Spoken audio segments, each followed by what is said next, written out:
تمام دنیا کے تمام مشرکین سے ایک سوال کرتا ہوں کہ اگر اللہ نے اپنے پیغمبروں کو بھی اختیارات دیے ہوئے ہیں، بعض لوگ کہتے ہیں اللہ نے پیغمبروں کو کچھ اختیارات دیے ہوئے ہیں، خوش ہو کے اللہ نے کچھ اختیار، اللہ تو کہہ رہے ہیں میں نے اپنے اختیارات کسی کو نہیں دیے، اپنے اختیارات اپنے پاس ہی رکھے۔ اس نے کسی کو حکومت اختیارات بانٹتی ہے، کیونکہ حکومت ہر ایک کی ہر وقت سن نہیں سکتی۔ صدر ہوگا تو کچھ اختیارات وزیر اعظم کو دے گا، کچھ گورنر کو دے گا، گورنر پھر اختیارات محلے کے ناظم کو، کونسلر کو، ایسے تقسیم ہوتے ہیں نا، کہ وہ ہر ایک پر نظر رکھ نہیں سکتا، اس کو ہر ایک کی سن نہیں سکتا، اس کو اختیارات بانٹنے پڑتے ہیں۔ اللہ فرماتے ہیں میں ہر وقت ہر ایک کی سنتا ہوں۔ وما من دابۃ الا علی اللہ رزقها، پتھر کے اندر اگر کیڑا ہے تو میرے ذمے ہے اس کو رزق پہنچانا، اس کی میں سنوں گا۔ تو یہ کام وزیروں سے نہیں لے سکتا میں، نہ میں لیتا ہوں، میں ہر ایک کی سنتا ہوں۔ لہذا میں نے اپنے اختیارات میں، اپنی حکومت میں نہ کسی فرشتے کو شریک کیا، نہ کسی پیغمبر کو شریک کیا۔ مختار کل، تمام کے تمام اختیارات میں نے کس کے پاس رکھے ہیں؟ اپنے پاس، کسی کو کوئی اختیار نہیں دیا اللہ نے۔ تو میرا تمام دنیا کے تمام مشرکین سے ایک سوال ہے، آپ بھی آگے اس کو پارسل کر دیں، صرف سوال ہی پارسل کریں، جھگڑے نہیں کسی سے، صحیح ہے نا؟ آج کل ایک مسئلہ ہے نوجوانوں کے ساتھ یہ کہ یہ بحث مباحثہ کر کے جھگڑنا شروع کر دیتے ہیں۔ بس بات آگے پارسل کریں، ہدایت کس کے اختیار میں ہے؟ اللہ کے۔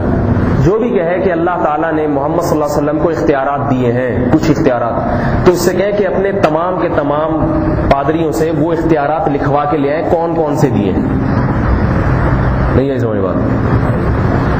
سارے دیے ہیں یا بعض دیے؟ اگر سارے اختیارات دیے ہیں تو اگر جب سارے ہی دے دیے تو ہم دعاؤں میں اللہ کو پکاریں یا اللہ کے نبی کو پکاریں؟ کیونکہ برابر ہو گیا نا حساب کتاب۔ میرا خیال نہیں آ رہی بھائی سمجھ میں۔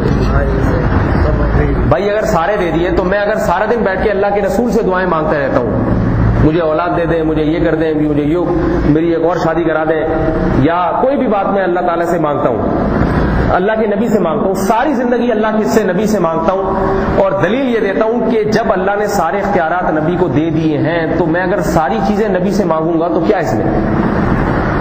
تو ایک اللہ سے کبھی دعا مانگتا ہی نہیں، پھر جو قرآن میں اللہ سے دعائیں مانگنے کا ذکر ہے اس کا مطلب کیا ہے؟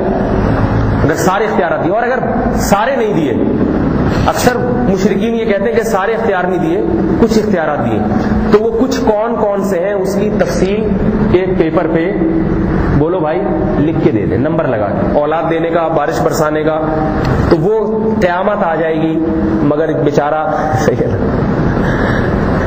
میں کسی فرقوں پہ رد کرنے کی میری عادت نہیں ہے، لیکن میرے بھائی یہ تو توحید تو ہمارا بنیادی مسئلہ ہے یا نہیں؟ لا الہ الا اللہ کا مطلب ہی اللہ کے سوا کوئی معبود نہیں ہے۔ اگر اس میں ہی ہم اختلافات شروع کر دیں گے، دیکھو نماز پڑھنے کے طریقوں میں اختلافات، کوئی ایسی بات نہیں ہے، یوں پڑھ لی، یوں پڑھ تو لی نا، بہرحال اللہ کے سامنے وضو کر کے جھک گیا، جیسے جس طرح سے بھی ہاتھ اٹھائے کانوں تک نہیں اٹھائے، کوئی اس سے فرق نہیں پڑتا۔